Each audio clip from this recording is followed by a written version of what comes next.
रायगढ़ की रियासत के राजा विक्रम सिंह बहुत ही लोकप्रिय और न्यायप्रिय राजा थे। उनके राज्य में सब तरफ खुशहाली थी, लेकिन उन्हें नहीं पता था कि उनका अपना ही मंत्री उन पर घात लगाए बैठा है।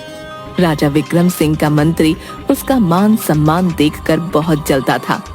वो खुद राजा बनना चाहता था, इसलिए राजा के बेटे प्रताप को रास्ते से हटाने के लिए षड्यंत्र रचता रहता था।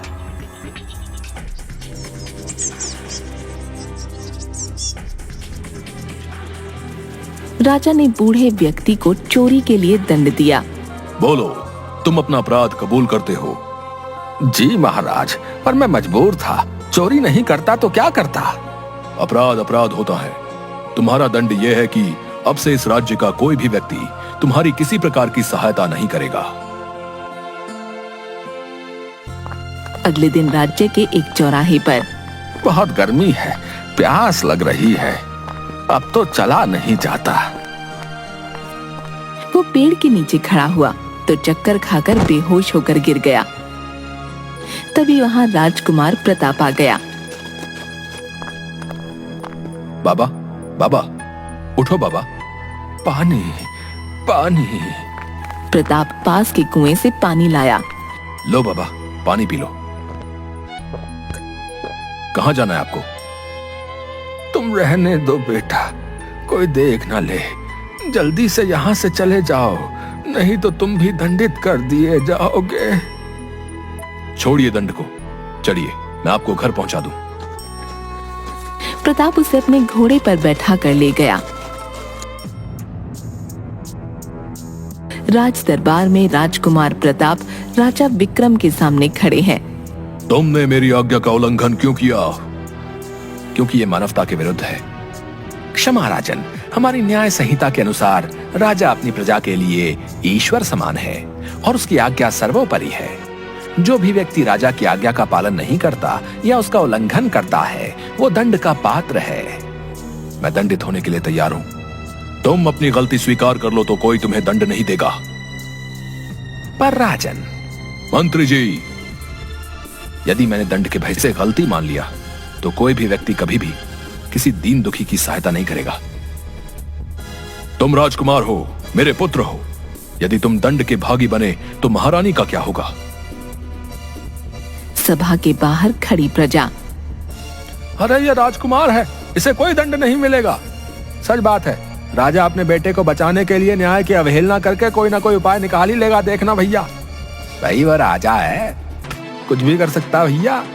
यदि किसी साधारण व्यक्ति ने राजा की आज्ञा का उल्लंघन किया होता ना, अब तक तो उसे सूली पे लटका देते, सूली पे। हाँ, देखना यह है कि राजा कैसे अपने बेटे को बचाता है। चुप रहो तुम लोग।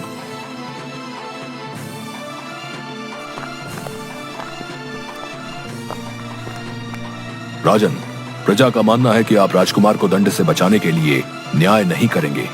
क्षमा महाराज, आप न्याय की मिसाल हैं। न्याय करना राजा का कर्तव्य है। यदि आज आपने न्याय नहीं किया तो। राजकुमार, मैं तुम्हें राजा नहीं पिता बनकर समझा रहा हूं।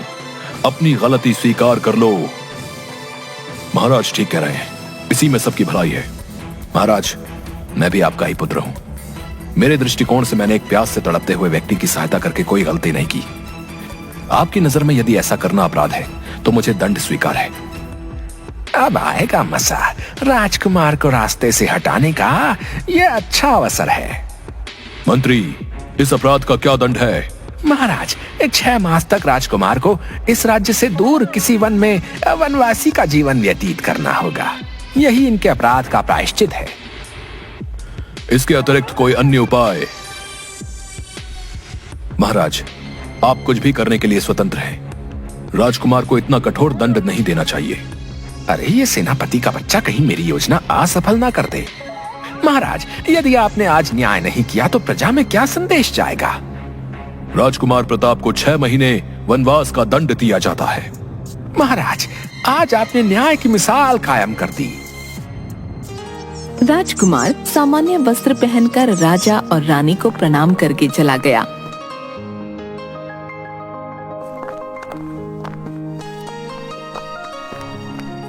वह जंगल में एक झोपड़ी बनाकर लकड़हारा बनकर रहने लगा। आज पता नहीं लकड़ी लेने कितनी दूर जाना पड़ेगा। वो आगे आगे चलता रहा। उसे एक तालाब दिखाई दिया। उसने हाथ मुंह धोए तो पीछे से आवाज आई, ए तुम कौन हो, यहाँ क्यों आए? मैं यहाँ पानी पीने आ गया था। अच्छा अच्छा, चलो अब जल्दी से यहाँ से चले जाओ, हमारी राजकुमारी आने वाली है। ठीक है, मैं चला जाता हूँ। सुनो, दाईं ओर से निकल जाओ। प्रताप दाईं ओर से चलने के लिए मुड़ा कि उसे एक राजकुमारी और 2 दासियां दिखाई दी। हे प्रभु, ये क्या अनर्थ हो गया? इस भिखारी की नजर राजकुमारी पर पड़ गई। वो चिल्लाते हुए भाग गई। अनर्थ हो गया राजा जी, अनर्थ हो गया। राजकुमारी, आप तो बाईं ओर से आने वाली थी, फिर दाईं ओर से क्यों आई? मैं तो बस थोड़ा टहल रही थी, अब क्या होगा पता नहीं। अरे पहले इस भिखारी को गायब करो, भगाओ इसे यहाँ से। ए तुम भागो यहाँ से, आज तुम्हारी वजह से अनर्थ हो गया। राजकुमारी, पता नहीं महल में क्या कोहराम मचा होगा। महाराज, महाराज अनर्थ हो गया, अनर्थ हो गया, महाराज अनर्थ हो गया। अरे क्या हो गया जो तुम इतनी जोर जोर से चिल्ला रही हो? देखती नहीं महाराज ज्योतिषी बाबा के साथ चर्चा में व्यस्त हैं। महाराज, महाराज। क्या हुआ? तुम यहाँ क्या कर रही हो? तुम्हें तो इस समय राजकुमारी के साथ वन में होना चाहिए था। महाराज, मैं उन्हीं के साथ थी, वहीं की खबर लाई हूँ। महाराज, जब राजकुमारी तालाब के पास जा रही थी, वहाँ एक भिखारी आ गया और उसकी नजर राजकुमारी पर पड़ गई। ये क्या कह रही हो? जी महाराज, यह एकदम सत्य है। बाबा, अब क्या करें? कोई उपाय बताइए।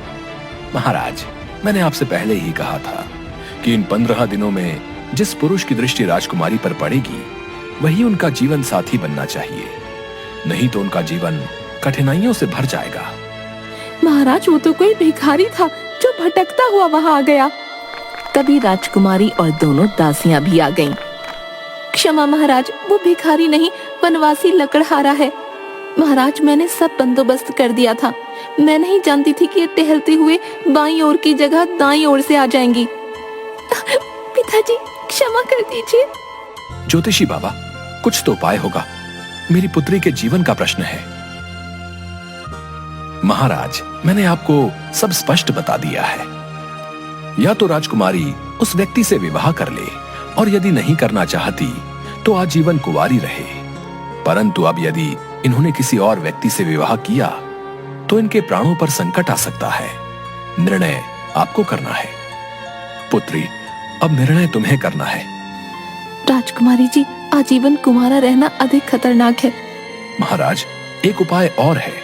मेरी मानिए तो विवाह के बाद उस लकड़हारे को घर जमाई बना लीजिए। जी बाबा, ये ठीक रहेगा। उस लकड़हारे को लेकर आओ। सैनिक उस लकड़हारे को दरबार में लेकर आते हैं। हम अपनी पुत्री का विवाह तुमसे करना चाहते हैं, क्या तुम तैयार हो? यदि मैं तैयार ना हुआ तो क्या आप मुझे यहाँ से जाने देंगे? नहीं, यदि तुम नहीं मानोगे तो मैं जबरदस्ती तुम्हारा विवाह राजकुमारी से करवा दूंगा। महाराज, मुझे भविष्यवाणी वाली बात पता चल गई है। मैं विवाह से इनकार नहीं कर सकता, किंतु मेरी एक शर्त है। बोलो, कैसी शर्त? मैं विवाह के बाद भी वन में ही रहूंगा, यहाँ राजमहल में नहीं। ये नहीं हो सकता। तुम सोचो, मेरी पुत्री वहां कैसे रहेगी? वो मैं नहीं जानता। मुझे आपके राजमहल से अधिक अपना आत्मसम्मान प्यारा है। ठीक है। पिताजी, ये आपने क्या कर दिया? पुत्री, मैंने बहुत सोच समझकर यह फैसला किया है। यदि तुम्हारा विवाह नहीं हुआ तो मेरी मृत्यु के बाद तुम ये सब कैसे संभालोगी? मैं अपनी इकलौती पुत्री को किसी लकड़हारे को नहीं दूंगी। महारानी, तो इसे कुछ सिखाओ ताकि ये उस लकड़हारे को विवाह के बाद मनाकर यहाँ ले आए। बड़ी धूमधाम से प्रताप और राजकुमारी का विवाह हो गया। ये लड़का ना दिखने में लकड़हारा लगता है और ना बातों से। हाँ, आप ठीक कह रहे हो। काश ये कोई राजकुमार होता।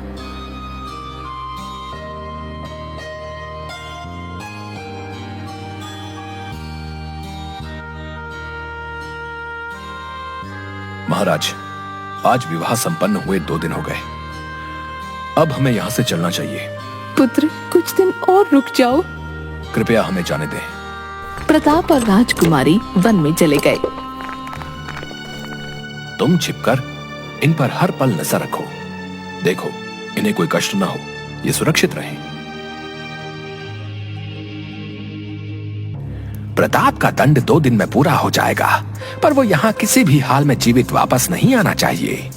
जंगल में आग लगा दो या उसे तलवार से काट दो, समझ गए ना? मंत्री जी आप बेफिक्र रहे, काम हो जाएगा। उधर जंगल में राजकुमारी, हे ईश्वर, इस जन्म में मुझे किस अपराध का दंड मिल रहा है? मैं इतने छोटे से घास फूस के झोपड़े में कैसे रहूंगी? राजकुमारी पूरी रात नहीं सो पाई। सुबह उसे दासी की बात याद आ गई। राजकुमारी जी, आप जंगल में बिल्कुल मत रहना। मैं तो कहती हूँ आप अपने पति को इतना तंग करना, इतना परेशान करना कि आखिर वो सारी बातें छोड़कर महल में रहने के लिए आ जाए। दासी ने बिल्कुल ठीक कहा था, मुझे ऐसा ही करना चाहिए। राजकुमारी ने मटके का सारा पानी धरती पर गिरा दिया, चादर फाड़ दी, अनाज बिखरा दिया। प्रताप कुछ फल लेकर बाहर से आया। अरे ये क्या हुआ? अनाज तो खराब हो गया, मटका भी टूट गया, ये कपड़ा भी गया। ये तुमने क्या किया? हाँ, क्योंकि मुझे यहाँ नहीं रहना। तुम ही बताओ मैं यहाँ कैसे रहूँ, बोलो।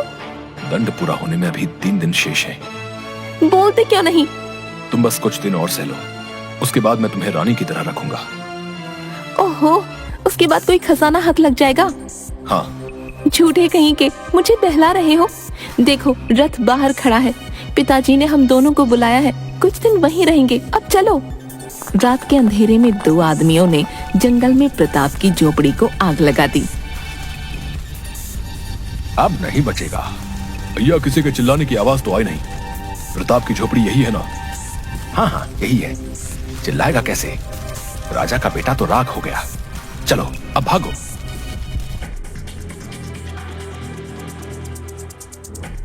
अब चलो यहाँ से, या यहीं अपने पिता के महल में रहने का विचार है?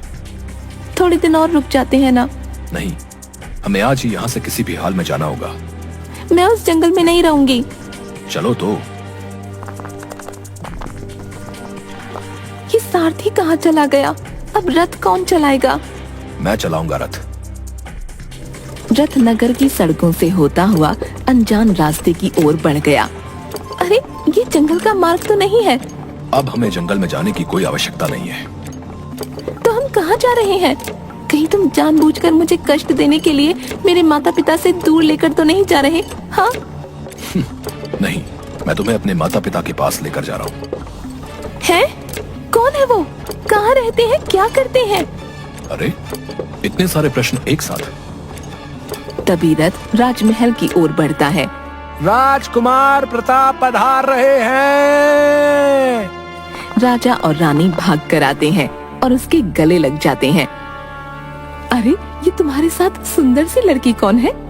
ये राजा विश्वा की पुत्री, मेरी पत्नी और आपकी बहू है।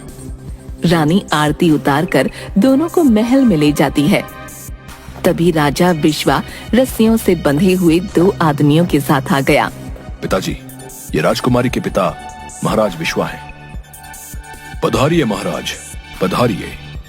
प्रताप, मुझे सब पता चल गया है। महाराज पहले आप अपने मंत्री को बुलाइए।